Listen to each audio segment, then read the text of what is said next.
Ella Cinema back, another dish. How we doing out there? Good, great, grand, and wonderful. Boy, we are grinding this week.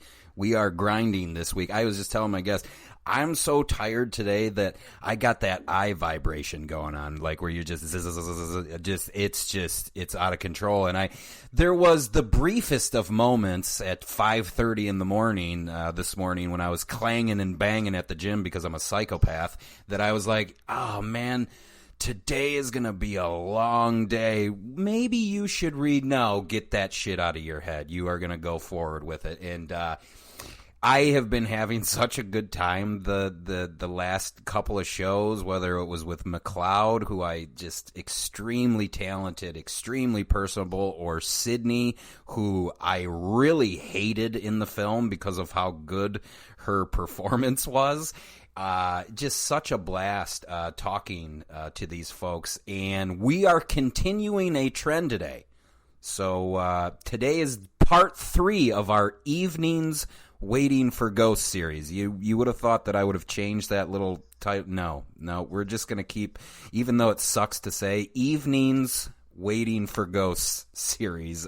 If you happen to miss the first 2, or you just didn't listen to them and you're going to listen to this one because you're a fan of Mike, who I'm going to have on here in a second, let me give you just you know, a little synopsis of A Ghost Waits, which is what you see on your dial there. So Jack's job is to fix up rental properties to make way for new tenants, but one property keeps winding up empty.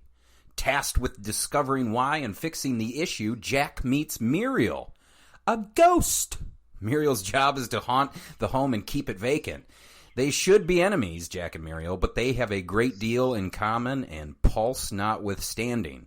Having found a kindred spirit in an otherwise lonely existence, Jack and Muriel must fight for their newfound affection as pressure mounts for them. That goddamn Rosie, that's the pressure that we're talking about, for them to fulfill their cross purposes.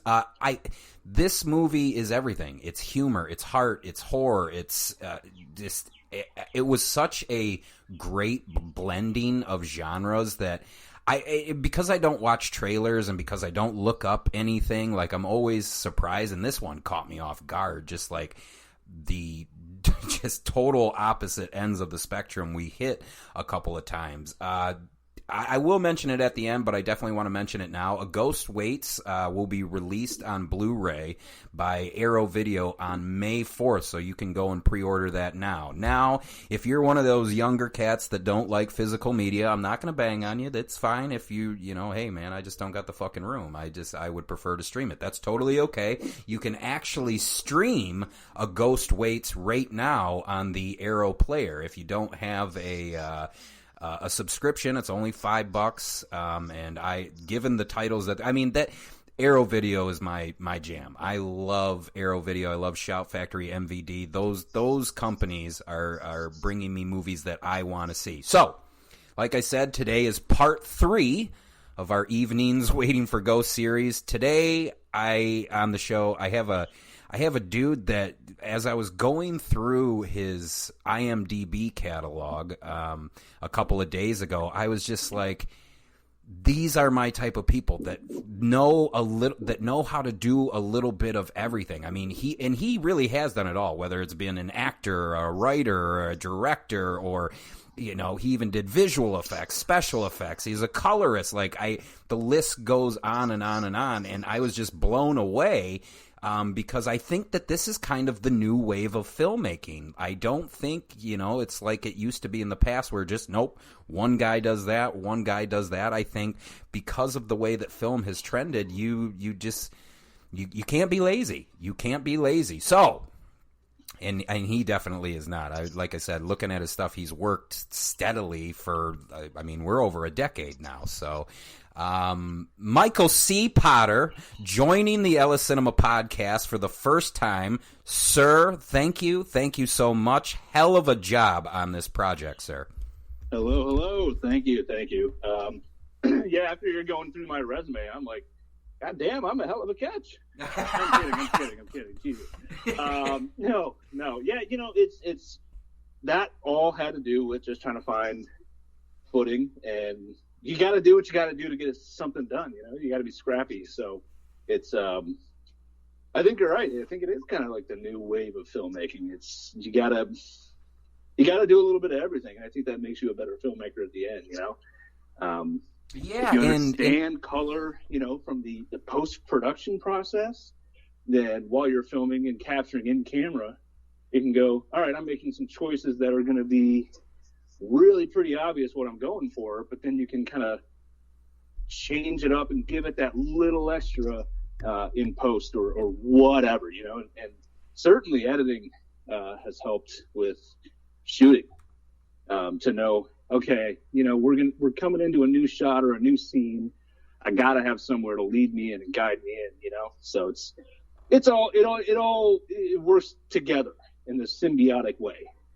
Yeah, I mean, that's actually, so I would say when I officially made the decision that, like, however this shakes out, like, I'm always going to have my hand in film, it started with editing. Like, I think, before I was doing it on, I don't want to say a professional level, but before I was doing it with confidence and everything, I think it was like everybody else. Like, you're like, oh, I'm going to be goofy in front of the camera, and then you kind of start to drift behind the camera. Well, I'm going to hold the camera. I'm going to tell people what to do.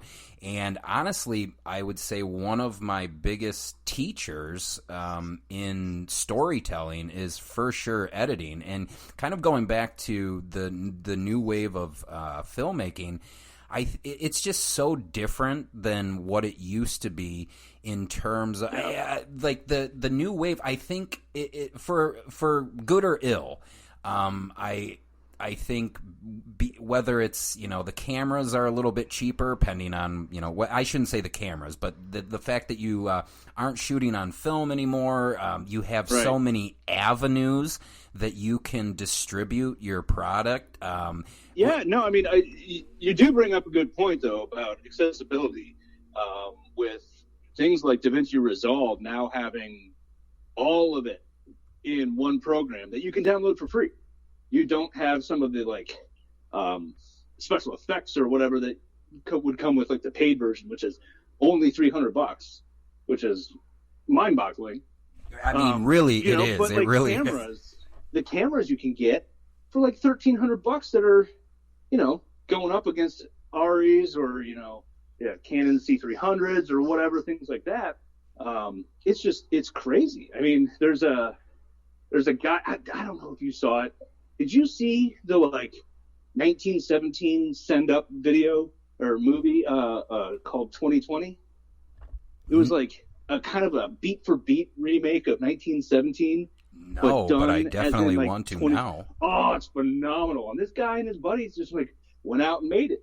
And they didn't have big production, whatever. They didn't have trucks coming out. They didn't have, it was just them with, I don't know, maybe the Black Magic or a phone or something, but it was one of the best films I've seen. It was great. Wow. And so it's just finding those creative avenues to get it done and tell an interesting and captivating story. I mean, it's I don't know. That's kind of where it's at. It's having that accessibility to some of those lower cost options, but then following it through with a really solid story. Dude, and I think a lot of it, for me at least, in terms of adapting, it's still, of course I know that it's still kind of boggling to me because, I mean, I don't know if I'm considered a boomer by some of the younger cats, but let's just hypothetically say that I am considered a boomer. Well, you said cats, so I'm going to say we're close to boomer.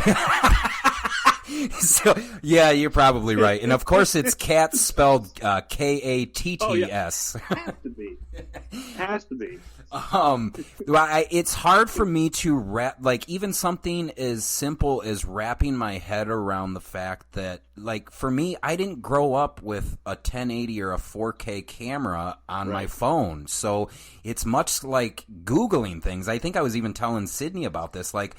And I know I need to get better. I know it's my fault. I take full responsibility. It's just one of those things. It's I kind of have to deprogram myself. Like and it's kind of hard to do that. Like, well, why haven't you shot anything for a while? You have a 4K camera on your stupid phone. Like, what are you doing? Like, at least if for nothing else, to keep you sharp, you know, like, or even sitting in on one of the preloaded editing suites that you get on your computer. Like, there's no excuse, and it's just.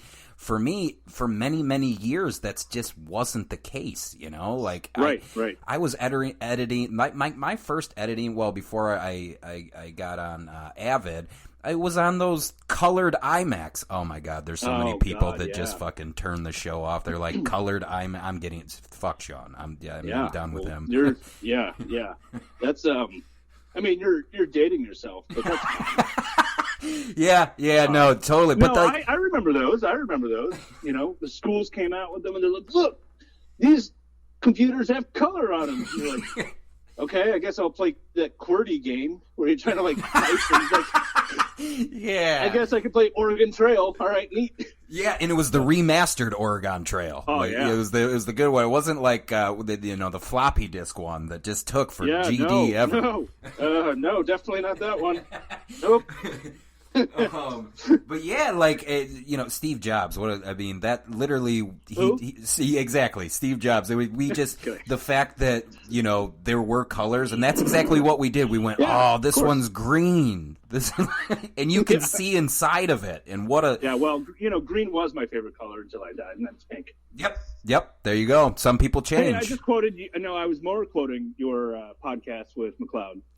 I don't want to toot my I don't want to I don't want to toot my own horn or anything, but that was a quick one. I do pat myself on the back for that because and I'm glad that you credited A Ghost Waits, because I was like, what is he talking about?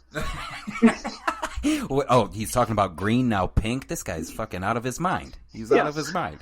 And then they're like, oh no, it's the movie that you shot, Dum Dum. And I'm like, oh yeah, of course, I know that. Everyone knows that.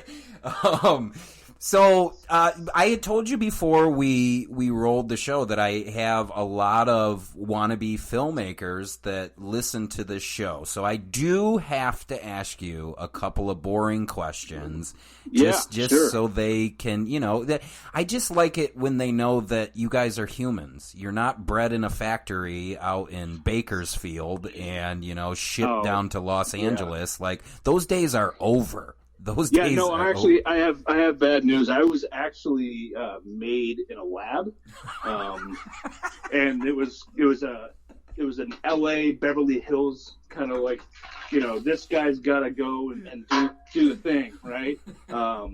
They labeled my vial cinematographer and a whole bunch of other stuff, and I'm sorry, guys.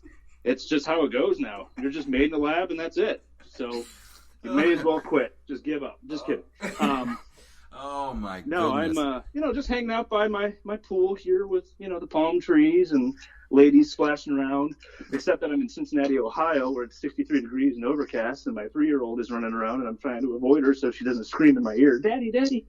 So Is that humanizing? Yes, that is totally humanizing. In fact, we're going to kind of I hate to always give away, like, where I'm at. I always tell you guys, but I try to, I don't know, keep it from the audio. I don't want any people on my doorstep. But so did you guys get the 4 inches that we got up here in Toledo that was just, 4 inches of snow out of nowhere? Yeah. First of all, I'm glad you clarified that it was snow that you're talking about. But yeah, we did. We got 4 inches of snow, and that's some real bullshit. Yeah. So for you guys listening around the globe right now, he just mentioned that it's 63. Hi, Cambodia. Yeah. Hey, Canada. Yes, Cambodia and Canada. I got the C's down. Yeah, double C. Yeah. Just so you know, like what he just said, it's 63 and over.